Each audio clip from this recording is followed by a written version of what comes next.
Bonjour à tous et bienvenue dans ce nouvel épisode de votre podcast Entrepreneurs d'idées du réseau Apogée. Comme chaque mois, nous partons à la rencontre d'un porteur de projets remarquable et inspirant. Aujourd'hui, nous rencontrons l'équipe du Salon Joséphine à Moulins. Comme à chaque fois, vous retrouvez toutes les références de l'épisode dans le descriptif. Place à notre échange. Je suis Fiona Dos Santos, j'ai 24 ans, je suis socio-esthéticienne sur le Salon Joséphine de Moulins. Je travaille sur la structure depuis 2 ans et demi. De formation, j'ai une formation d'esthétique. J'ai travaillé pendant plusieurs années en spa. Donc on va dire que j'ai plus connu le milieu très luxe pour le coup. Et j'ai voulu tester le social, voir ce que c'était. Et du coup, pour rien au monde, je retournerai en spa. D'accord. Qu'est-ce qu'il y a de mieux alors ? Qu'est-ce qui est le plus intéressant finalement dans ce qui me plaît, c'est l'accompagnement. C'est parce que du coup, habituellement, quand vous travaillez en spa, vous faites le soin et puis il n'y a pas de retour. Il n'y a pas de temps d'échange. Non, exactement. Ouais. Alors que là, on est vraiment sur de l'accompagnement pro. Même des fois, on s'occupe des personnes, on les aide à se réinsérer vraiment à l'emploi.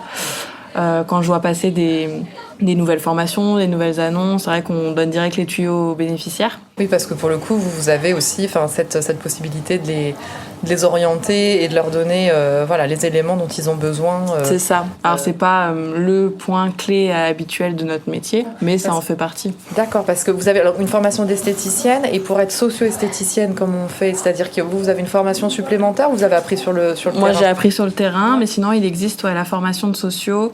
Pour les esthéticiennes, elle est sur Tours. C'est une formation de 9 mois. D'accord. Et après, il y a une formation aussi de socio-coiffeuse, mais sur Paris. Donc c'est intéressant, c'est des métiers qui n'existaient pas avant, ça. Non. Pour le coup, ça se crée maintenant. Ça fait peut-être 10 ans que ces diplômes existent. Ah oui, mais quand même, ça fait quand même 10 ans. Ouais, mais on en entend très peu parler pour le coup. Ouais. Et vraiment, le métier devient un métier qui te plaît de plus en plus, depuis 5 ans, quoi. Ouais. Parce que finalement, ça donne plus de sens pour vous qui crée. L'idée, c'est vraiment de créer du lien et de pouvoir aider, quoi. Vous êtes vraiment au-delà de l'aspect bien-être, même si je pense que l'aspect bien-être aussi, c'est un tout, quoi. C'est le tout. C'est le tout. Et puis, c'est vrai que ce métier, il est vachement polyvalent parce que du coup, alors là, on est sur une structure où on est vraiment axé sur l'estime de soi, sur le rapport avec soi-même, mais aussi un jour, je sais pas, j'en ai marre, je peux aussi aller, je pars en maraude. J'ai une collègue sur le salon de Clermont-Ferrand, donc c'est le même, c'est un Joséphine mais Clermont-Ferrand, où les filles, il y a une des coiffeuses qui fait des maraudes de coiffure. D'accord. Donc en extérieur. Comment ça se passe ? Ouais. En fait, elle prend sa petite chaise pliante, son petit sac de coiffure et elle coiffe les personnes sur le bord du trottoir. Et c'est top, quoi. C'est hyper polyvalent. Après, on peut aussi être vraiment que sur la femme, sur l'insertion des femmes, mais d'un point de vue social. Donc, par exemple, tout ce qui est femmes victimes de violences, des personnes comme ça. Enfin, c'est pour ça que c'est très très polyvalent. Et là, donc vous êtes avec quel public en particulier là sur ce salon à Moulins ? Alors sur Moulins, déjà le critère principal, c'est qu'il faut être en recherche d'emploi ou de formation. Il faut forcément être inscrit à Pôle emploi pour pouvoir bénéficier de nos prestations, parce que c'est notre principal partenaire. Et à côté de ça, donc on a des personnes qui sont socialement très très insérées, qui cherchent juste vraiment un petit côté bien-être, détente, mais qui ont aussi pas forcément les moyens d'aller au spa toutes les semaines. Mais on a aussi des personnes où socialement il y a tout à faire aussi. C'est des personnes qui par exemple vont être sur des CHRS, donc qui n'ont pas d'habitation. Ça peut être des personnes où on a au niveau médical, il y a vraiment des traitements lourds à faire. D'accord. Ça peut être des personnes avec des anciennes addictions, des choses comme ça. On a vraiment de tout. D'accord. Et est-ce que vous avez une anecdote ou une histoire qui vous a plus marqué que d'autres sur certaines personnes ou sur certains parcours de vie quelque chose qui vous aurait touché davantage peut-être sur tous les gens que vous avez rencontrés et que vous avez aidés ? Ouais. Alors moi, la personne dont je me rappellerai toute ma vie, je pense, c'est la première femme victime de violence que j'ai eue. Où en fait, cette dame était encore confrontée aux coups et aux violences de son mari quand elle était chez nous. Au fur et à mesure qu'elle vienne chez nous, on parlait beaucoup, on lui expliquait que c'était pas normal, c'est pas à elle de subir ça, c'est pas parce qu'il lui met des coups qu'elle les mérite en fait. Et elle, en fait, elle pensait vraiment les mériter. Et ça a fini qu'à la fin du contrat, elle est partie. D'accord. Bon, elle est plus chez nous, elle est plus du tout même sur la ville, elle est carrément pour se protéger. J'imagine nécessaire. Exactement, parce que sinon le monsieur, je pense qu'il la suivait.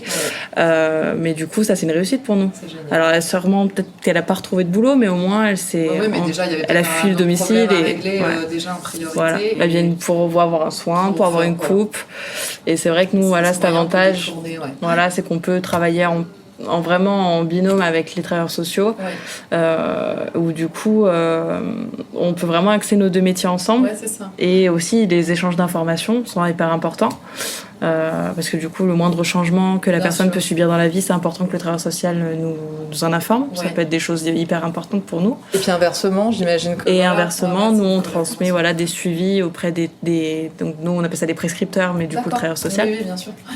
Parce que du coup c'est important que lui aussi ça se rende compte de notre travail et qu'il nous envoie pas juste la personne et que ça s'arrête là, quoi. Ça lui donne un certain intérêt à son orientation. Oui, parce que les personnes sont orientées sur le salon. Voilà, elles sont orientées soit par des assistantes sociales, donc tout ce qui est travailleur social, par des conseillers Pôle emploi, des conseillers mission locale pour les plus jeunes, des personnes avec les conseillers Cap emploi, donc là plus sur un public sur l'handicap, et tout ce qui est les conseils départementaux. Ok. Et les problématiques que vous pouvez rencontrer au quotidien dans votre travail, est-ce qu'il y en a? Parce que des fois, il n'y en a pas. Oui, alors après, quelles sont les choses les plus difficiles à faire finalement Alors, la plus difficile, ça va être tout ce qui touche la confiance en soi. Parce qu'en soi, le physique, on peut le changer en un claquement de doigts, c'est fait. Enfin voilà, on peut changer une coupe de cheveux, on peut épiler des sourcils. Mais tout ce qui est dans la tête, nous, physiquement, on va pas le voir. Donc ça, c'est un travail vraiment hyper lourd. C'est pour ça qu'on a vraiment besoin d'une année. Où du coup, des fois ça marche, des fois ça marche pas aussi. On n'est pas non plus... on n'a pas un 100% de réussite. Non, bien sûr, j'imagine, mais ça permet aux gens de souffler, de quitter le cocon familial aussi. Ça permet... de s'ouvrir. Aussi, par exemple, le monsieur que j'ai actuellement en cabine, lui, c'est vraiment pour une création de lien social. C'est un monsieur qui vit tout seul et qui a vraiment besoin d'avoir ce lien social. Donc, tous les mois, il vient me voir. Il fait que de l'esthétique. Et c'est son petit truc à lui, son petit moment. Et on parle de tout, de sa vie, de ma vie. Lui, c'est vraiment de discuter et d'échanger avec quelqu'un d'autre que les collègues du travail, papa, maman, papy, mamie. Voilà, quoi. Et vous avez alors principalement des femmes ou vous avez une certaine mixité Alors, principalement, il faut se dire la vérité, des femmes. Mais on a une bonne augmentation d'hommes depuis là une bonne année. Un petit peu avant la pandémie, ça commençait à arriver. Et là, de plus en plus, là, par exemple, tout l'après-midi, toute la journée, j'ai eu que des hommes. Ce matin, j'ai eu que des hommes. Cet après-midi, j'ai que des hommes. Donc, du coup, c'est vrai que c'est bien pour nous parce que ça permet... d'inciter même les hommes à venir nous voir, c'est ça, parce que ça doit être et de casser les codes sociaux où le salon de beauté c'est pour la femme, sachant que c'est vrai qu'il est très féminin le salon, c'est très féminin. On essaie de casser ce cliché malgré la peinture sur les murs. Mais du coup, nous, c'est hyper important, quoi. Donc après, on met en place aussi, par exemple, Cyriane, elle travaille sur tout ce qui est travail de la barbe, histoire d'un peu d'individualiser le truc, quoi. Et puis moi, je fais énormément de soins, beaucoup plus de soins du visage et de soins du dos pour les hommes. Ils sont pas très fervents des épilations, pas du tout. Oui, on n'en est pas encore. Non, ils sont très soins, les hommes.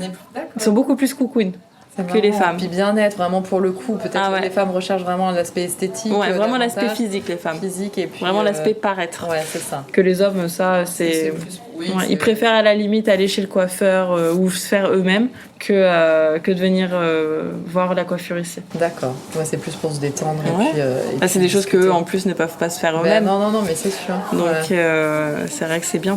Ok. Super. Merci. Merci. Mon prénom est Jacques, et donc je viens ici pour qu'on on prenne soin de moi en fait. Et je suis très bien accueilli, donc et le personnel est très agréable, et donc c'est vraiment très bien, quoi. C'est vraiment venu pour un moment. Et puis on sent mieux. Ce que vous faites comme soin, le visage et le dos. En fait, je connaissais comme ça de nom, mais je connaissais pas la pratique en fait. C'était très intéressant et très efficace. Moi, je suis Cyriane et j'ai le statut de socio-coiffeuse. Voilà. Donc en fait, on est coiffeuse. Nous, nos métiers de base, on est coiffeuse. Et on apporte ce côté social. D'accord. Bon. Et vous avez une formation autre que votre formation? Alors moi j'ai fait des études d'assistante sociale avant. D'accord, ok, très bien. Voilà. Et en plus de votre formation de coiffeuse? Oui. D'associer les deux? J'ai fait une école d'assistante sociale avant la coiffure. Qu'est-ce que ça vous apporte? Du bien-être. Du bien-être, d'accord. On discute volontiers, quoi. Ouais, c'est ça. Moi, je me fous. C'est vrai. Ça n'a pas l'air, enfin, ça va. Elle a pas l'air. Comment? Ça n'a pas l'air de vous saouler trop finalement. Ah non, moi je l'adore.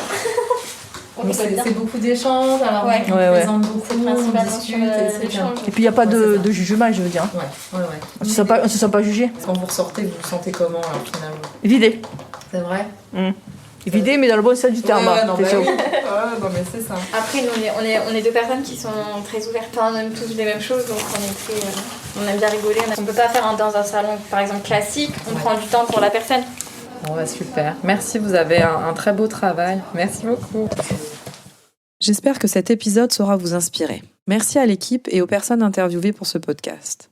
Les éléments pertinents de cet échange que j'ai retenus sont le soin et l'esthétique pour libérer la parole, retrouver l'estime de soi pour pouvoir avancer, l'importance de prendre soin de son corps pour entreprendre des démarches professionnelles et des professionnels inspirés et tournés vers l'autre. Ce podcast est diffusé en 3 épisodes. Rendez-vous la semaine prochaine pour la présentation d'un autre projet de l'association Viltaïs Racing Division. Vous retrouvez cet épisode sur vos plateformes habituelles. N'hésitez pas à vous abonner et vous pouvez nous contacter par mail à contact@apogee-ess.org. À très bientôt.